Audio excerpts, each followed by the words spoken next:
E o PT vive o primeiro racha político interno da transição. Apuração do Leandro Rezende. Vamos falar com ele, que está aqui com a gente no live hoje. Antes, vamos chamar Priscila Yazbek, não é isso? Para exatamente falar. A gente abriu o live falando sobre essa questão, né, da possibilidade do anúncio de um nome para o Ministério da Fazenda. Ontem, Priscila Yazbek, junto com Tainá Falcão, trouxe, né, essa apuração de que poderia, então, estava sendo ventilada essa possibilidade do nome de Fernando Haddad para a Fazenda e de Pércio Arida para o planejamento. Isso fez até com que a Bolsa subisse. Explica pra gente por que teve esse movimento e como que os dois ministérios trabalhariam juntos. Pri, bom dia. Bom dia, Marcela. Bom dia, Evandro. Bom dia a todos que nos acompanham. Pois é, começou com o Haddad, um nome muito forte nessa semana, né? A gente trouxe a apuração aqui, Lula colhendo impressões sobre Haddad na Fazenda. Parece que realmente é o nome mais forte. Ele vai participar de um almoço na Febraban com banqueiros que confirma que ele é o favorito. Inclusive vai ser um teste ali para ver como que ele se sai.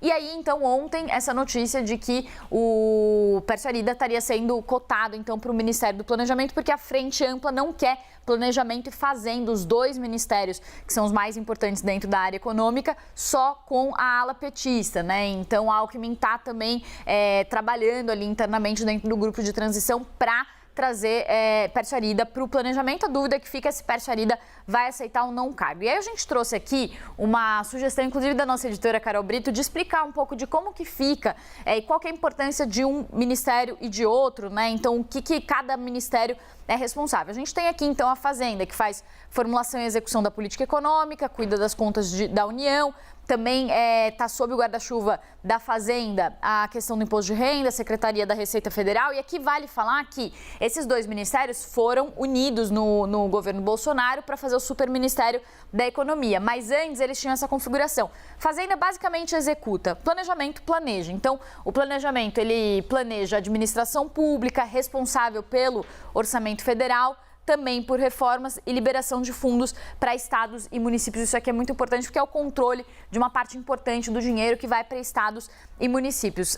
Além na Fazenda, também vale falar que tem a questão do Tesouro, que fica sob a Fazenda, que também é uma questão importante, estratégica, e quem fica na Secretaria do Tesouro também traz uma importância, um peso em termos de administração econômica de um governo. Feitas as principais diferenças entre os dois, a gente vai trazer uma outra tela mostrando um pouco do histórico dos últimos governos, de como essas dobradinhas se configuraram. Aqui a gente coloca Lula, Dilma e Temer, porque no governo Bolsonaro o ministro era Paulo Guedes e os ministérios foram unificados. Mas qual que é a configuração que a gente tem aqui? Eu não vou passar especificamente por um nome ou outro, mas a gente percebe que quando tem um nome forte na Fazenda, às vezes o planejamento fica mais enfraquecido. É o que aconteceu, por exemplo, quando Antônio Palocci estava no Ministério da Economia durante a gestão de Lula. Guido Mantega, Nelson Machado e Paulo Bernardo tiveram ali uma atuação um pouco mais tímida, digamos assim, e Palocci se sobressaía, né? Era um superministro, ele que mandava ali um pouco nas questões da economia. Daí, quando a gente chega no governo Dilma, já tem uma nuance maior, né, entre planejamento e economia. Então, tinha ali o Guido Mantega, depois veio o Joaquim Levy para tentar apagar um pouco dos incêndios na economia, mas, por exemplo, o Guido Mantega, ele já não era um ministro tão forte, talvez, quanto o Palocci, e aí a gente lembra de ouvir falar mais até de alguns nomes dentro do planejamento, como Miriam Belchior, Nelson Barbosa, inclusive Miriam Belchior, que está hoje no grupo de transição. E aí aqui a gente chega também no governo Temer, com Henrique Meirelles, que foi também considerado um ministro mais forte, e aí e Eduardo Guardia depois, que foram mandatos mais curtos, né? Porque foi um governo mais de transição, pós-impeachment, e aí a gente tem no planejamento Romero Jucá, Diogo Oliveira e Esteves Conago. O que a gente traz, assim, de quadro, o que a gente pode ver do histórico? É isso, se tem um ministro muito forte em uma das pastas, o outro pode ficar um pouco ofuscado. Mas eu gostei muito de uma definição que a Zeina Latif trouxe pra gente agora há pouco. Ela falou o seguinte, ela falou assim, no fim das contas, a última canetada, assim, né, quem que define na ponta do lápis,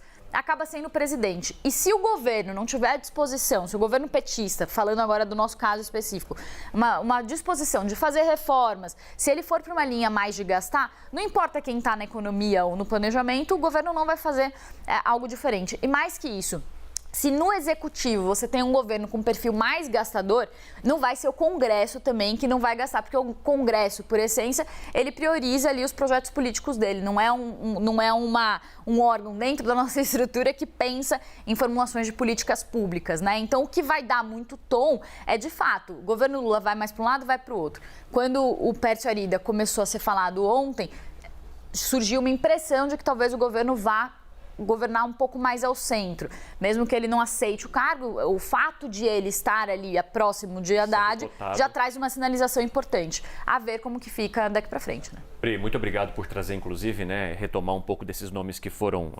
importantes em administrações do PT lá atrás. A gente conversa mais ainda hoje sobre essas questões.